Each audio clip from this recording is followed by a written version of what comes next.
Remington. I've been in law enforcement for 24 years now. Came from San Jose, California, okay, and I was a gang detective out there. And the reason I'm telling you this is I came across human trafficking while as a gang detective, and I thought human trafficking was an international problem. I had no idea that it was quite the domestic problem that it is.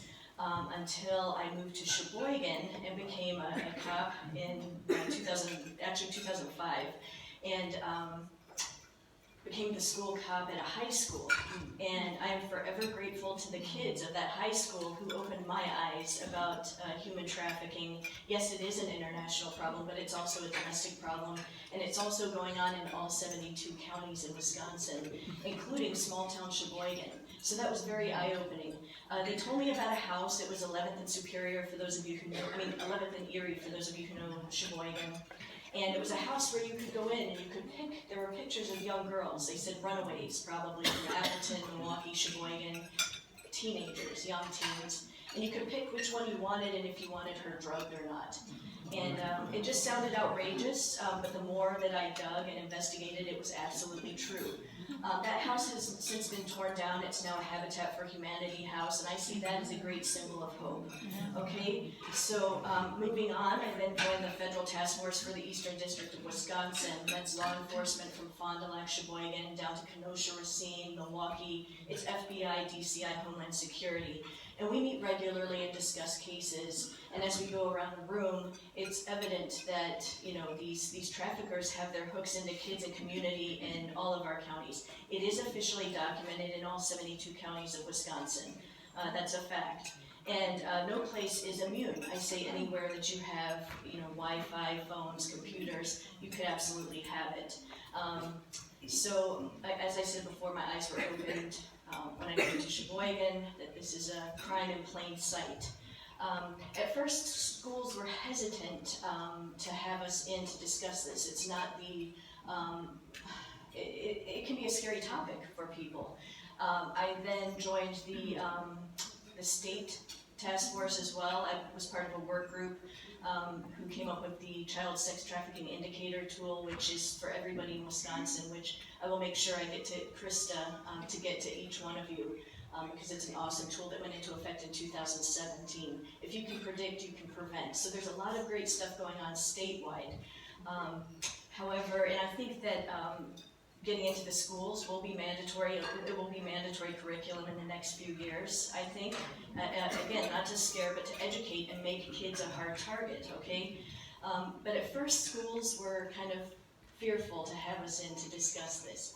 I'm proud to say that now we are into all of the middle schools, high schools. I just trained 2 whole community groups of homeschooled kids and Christian schools. On Thursday I presented at a middle school, a Christian middle school. So we have, it's been quite a push, but there is good progress being made and quite a bit of hope.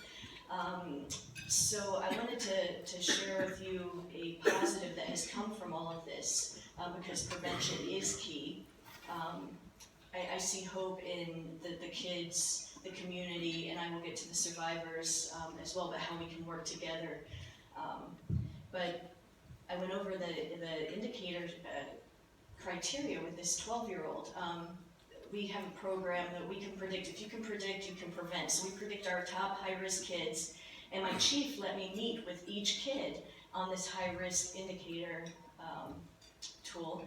And I had a talk with them, basically a human trafficking 101, kind of how the grooming process happens, signs to look for, this kind of thing.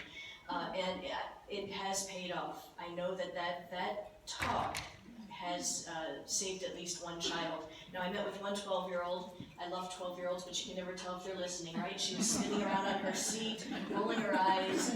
Couldn't really tell, but you know what? That kid did listen, okay? Because fast forward to when she's 14, that was the kid walking by Fountain Park. It was 10 o'clock on a Sunday morning, my favorite time of the week, okay? Fountain Park, a nice car pulls up to her, guy driving, cute little girl passenger, and it was the girl calling out to the girl, hey, you're beautiful, I like your hair, you want to go to the beach? What do you want? You want some food, breakfast, weed, what do you want? We'll get it for you. While the majority of the recruiting in Sheboygan happens via social media, 20% about happens through this face-to-face contact, where they know that they have about 5 minutes to size us up. They're master manipulators, these traffickers. So I'm proud to say that the 12-year-old had listened, because when she's 14, you know what she did? She remembered. She got a good look at the guy, a good look at the girl, a good look at the car, got the heck away, called 911, and uncovered a human trafficking ring.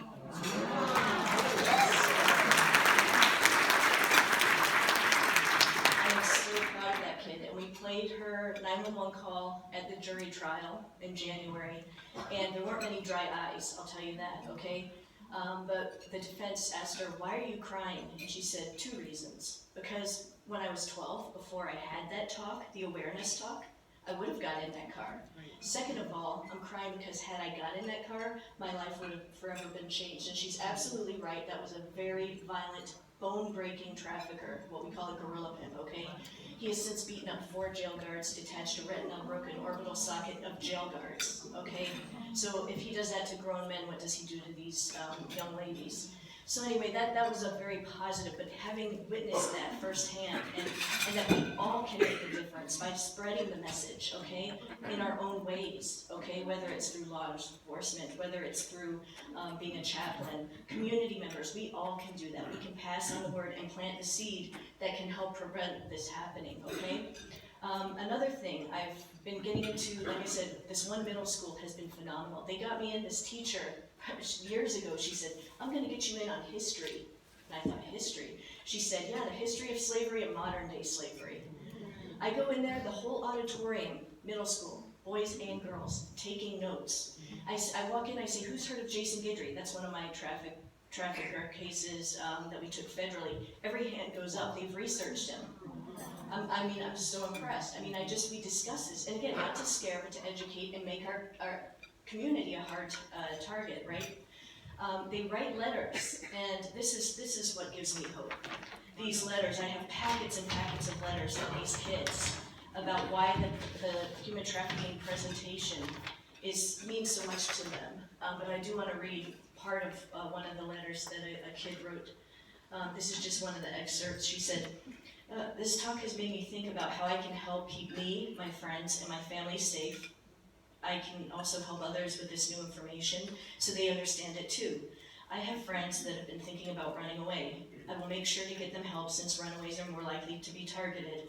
I would very much like to keep them safe, and because of you, I can help them. Thank you for taking the time to speak to us today. So something just as small as that, like us talking, having the talk. And did you know Wisconsin State, the state of Wisconsin, we released a campaign, launched a campaign last year saying, Wisconsin, we need to talk. Talking about human trafficking is difficult. Being a victim of it is even more difficult. So if you want the link to that, I'll get it to Krista, but you can print out posters, and we really just need to be in this raising awareness, which I appreciate Redeem and Restore is doing a great job at that too. So another thing, I see it's very important for us to be a trusted person in somebody's life. I was just talking to Jessica, and that really is like walking alongside somebody and being a good role model. And to find out if a kid or an adult does not have a trusted person, maybe we need to take it on ourselves to be that trusted person, right? So that's another way that we can help. Community, I thank you. You give me hope.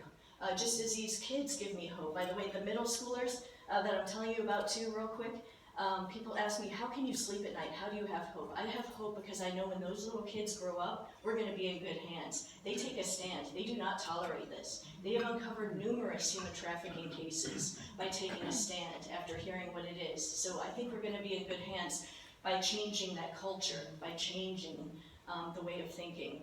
Community, I thank you. Redeem and Restore worked with Freedom Cry up in Sheboygan. That's our anti-trafficking coalition. They also worked with Love Inc., developing restoration bags, which that is the first step of healing for many of our survivors. When I meet them, I've given away dozens of those, and it is the first step of healing for them. They cannot believe, they cry with joy to find that the community has created these bags for them, not asking for sex or anything in exchange, okay? The note of support, and just to hear about communities gathering like this. I did a presentation, and one of the girls working at the banquet, I could tell by her eyes that she had been a victim of this. I could tell. And at the end, she was shaking, and she came up to me and she said, "Thank you so much for speaking about this topic." She says, "That was my life. That was my life." And she says, "This gives me hope to see this whole audience of people that want to hear about this." And so again, you guys are a huge part of the hope and the solution. So we just need to keep that fire burning in us, right? So the restoration bags, I've done many presentations, and just by hearing the presentation and being moved by it, or when you hear Jessica and you're moved by what she says, and then we ask, what can we do? How can we help? I had a grandpa, and he and his grandkids put together 2 restoration bags and brought them in. I mean, just these things can help to support, redeem, and restore, can help and will help. And let's see, I don't want to forget anything here. We do need more resources. When I first started working these cases, so my eyes were opened about it in Sheboygan, I'd say 2009, 2010. I was having cases 2011, 12. And my chief was awesome. He would let me go around all of Wisconsin and pick up the different victims to take them to court, federal court, and I would leave, drop them back off, and basically leave them my cell phone number, which they never abused. You know, they never abused that by calling. They called when they needed something for real. But I really didn't have many resources back then. I had a friend of mine, Mai Zhang, who was at the domestic violence shelter, but that was it. And now we have so many wonderful resources. And as Krista has said, we all need to work together to make sure that we support the survivors. Survivors have really inspired me and given me hope. Working with them over the years, I really am inspired by them. They are some of the best and brightest. I remember, it hits me hard when people used to ask, they don't ask so much anymore. When I do presentations, people used to ask, "What's wrong with these the victims? Are they dumb? Do they want to be here in these situations?" And that's no, not at all. They're some of the best and brightest, okay? The one thing they all have in common is they were vulnerable. And I hate to point out, all of us as humans, we're all human beings and we're all vulnerable at some point. So I do point that out. Even men, we're all vulnerable. I'm a strong cop, but I was vulnerable years ago when I went through a divorce, okay? So we owe it to the survivors to not judge, just support, not judge.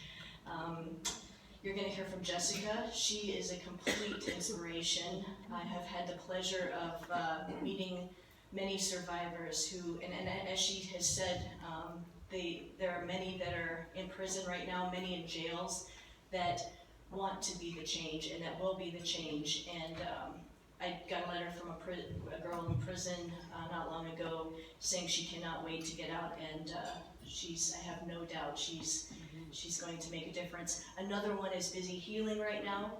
She said she is as tough as nails. She's a tough lady, and she got trafficked, got taken out of state, drugged, truck stop to truck stop. Long story short, when she got recovered in Dallas, she begged the officers for hours to arrest her. She said, "I have an extraditable warrant out of Wisconsin. Send me back." And they were going to give her a Greyhound ticket, and she said, "No, I beg you, arrest me, put me." She just begged because she wanted to be safe. And when she got back to Sheboygan, there she is in the jail, and she collapses on the ground in front of me, and she said, "Remington, if this can happen to me, it can happen to anyone." And she's absolutely right, because she is one of the toughest young ladies that I have ever met in my life, okay? So again, she's busy healing, and she wants to be here to speak to you in the future. And so if you could keep her in your prayers too, because we need people like Jessica. We need people, there are many people who want to get out and help others. Another case that I had, so I told you about Jason Guidry, that was a trafficker in Sheboygan. That was the first case we took federally. And one of the survivors, he had 6 in his stable of humans that he was selling. And once we arrested him, and he ended up getting 25 years federal prison, plus the judge told him, "You know what, you've caused so much destruction and not only to the victims, but to their families. So the 2 years he sat in Sheboygan County Jail, that doesn't count, so that's 27 years, pretty good. He went on to have sex with some of the prison guards. He's still a master manipulator. That is one group of people I'm not seeing rehabilitate. I do believe in rehabilitation of most groups. Having been a gang detective previously, I have seen gang members turn it around. I'm pleased to call one prior gang member. He's given all that up, and I'm happy to call him a friend now. But how victims of certain things can recognize in others, right? You know, when you've been through something and you can recognize it when you see others going through it. One of the Guidry survivors was in the library in Sheboygan, and she recognized this girl having a meltdown. It was PTSD. And she said, I know what that is. So she went and talked to the girl and said, I recognize that. And the girl says, yeah, I just got away from a trafficker. Actually, she was taken, met a guy online, and he took her to Milwaukee from Sheboygan and kept her there for 7 months. Her dad actually saw the ads of her and posed as a customer to get her back. Okay, I wouldn't recommend that, by the way. I mean, I call the police to help with that. But I got the video recording from the motel, and I said, I went to get the escape on video, and the clerk said to me, that was a shame. That girl was kept in that room for 7 months. And I said, well, what did you do about that? She said, well, I wasn't allowed to clean that room. I could clean the room either side of it. But I could hear her in there. Sometimes she'd be screaming for help.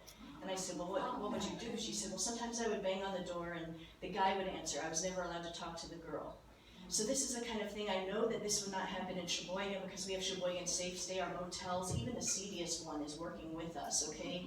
So when I have information about things going in our motels, I had a case of a 17-year-old girl who got her teeth knocked out by a trafficker. I got her picture to all the motels, and within less than half an hour, we found where she, you know, that we got the license plate and we're able to work together. So really this comes working together, okay?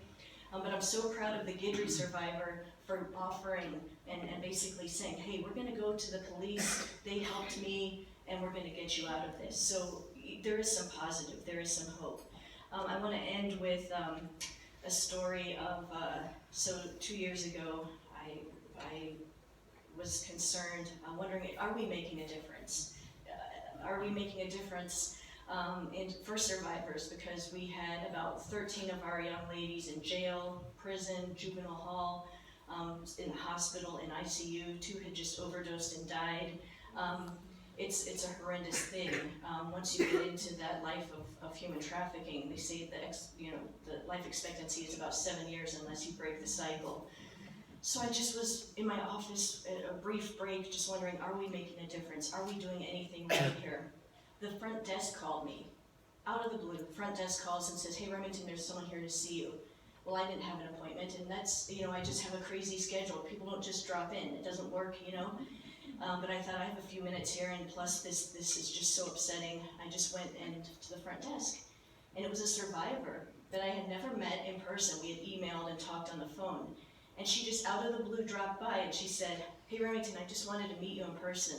And I wanted to tell you, keep doing what you're doing. I couldn't help it. It just was so hard to contain that. I cannot help but think she was like an angel to me, coming to say, keep doing what you're doing. She said when she was hit rock bottom, she was from Sheboygan County, and she had hit rock bottom in Florida on a motel floor. And she prayed to God, and she remembered the voices. She said, I remembered the voices of people like you, like me, like Jessica. She said, I remembered the nurse, I remembered the cop, I remembered the community member. So yes, we can make a difference. And she stopped by just to say, keep doing what you're doing. It makes a difference, okay? So anyway, thank you so much for your time. Thank you for supporting Redeem and Restore. Thank you, Jessica, for being an inspiration, and thank you all.